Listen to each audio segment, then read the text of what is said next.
downstream from here over Max Starkey Dam with 10 floodgates open. Here it is, into Lake Travis.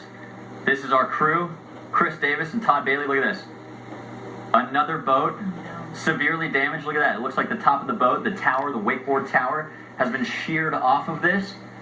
Possibly, and I might say probably, by one of those close passes under 1431 or 2900, the bridges upstream of here that barely have any headspace between the water and the bridge itself. And look at this, folks.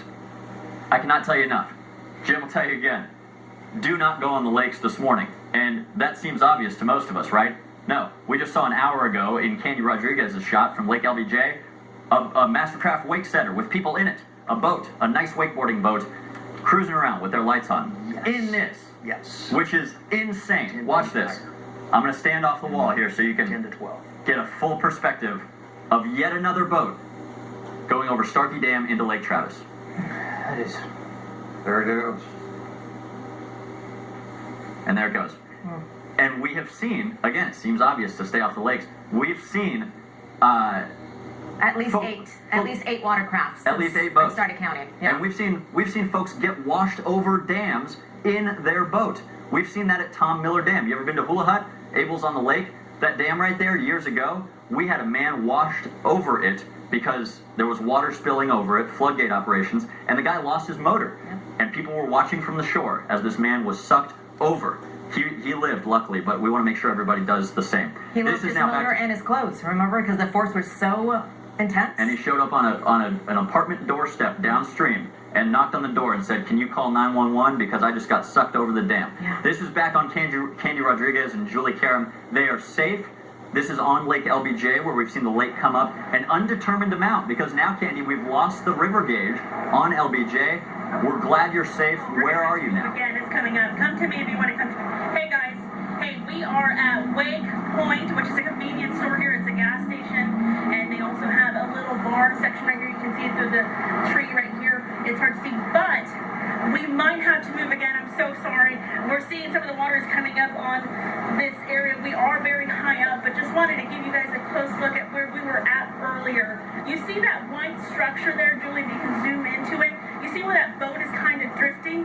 That is the house that we were at earlier, and you can no longer see the boat slips. We were in that backyard, and we had to leave because the water was rising very quickly. The Colorado River here at LBJ, and this is on 1431, still open. You can see traffic moving through. However, if you take a look down, it is quickly rising, and I don't know if you can hear, but the rain is coming down hard right here in Kingsland, and we may have to take precaution here shortly because once the water starts to come up on here, it'll be dangerous. Oh my goodness, take a look over here. It's hard to see through the line of trees, but if you heard that, that was a boat trying to get through from LBJ going into the Colorado River. It's hard to see because there are a lot of trees here, but this is the highest point we could find so we could stay safe with all the water. It is very strong. Again,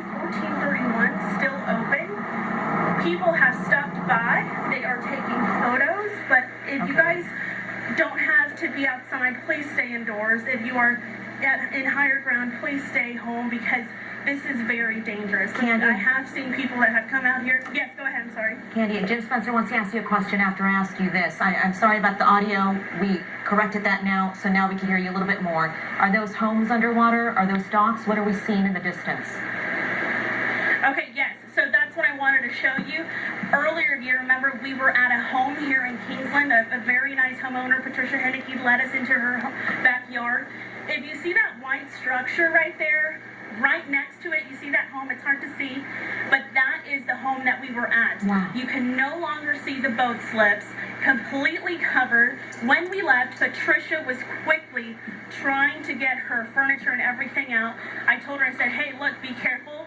Materialistic things can be replaced, but that's what she was working on when we left. We came here to Wake Point. This is a convenience store, a gas station. There's quite a bit of people here that have come to pump gas. They also have a bar, which is hard to see through this line of trees, but that bar, the first level of it, is underwater. And then there was also and I believe we got video of it, so we'll have some, but there was also a barbecue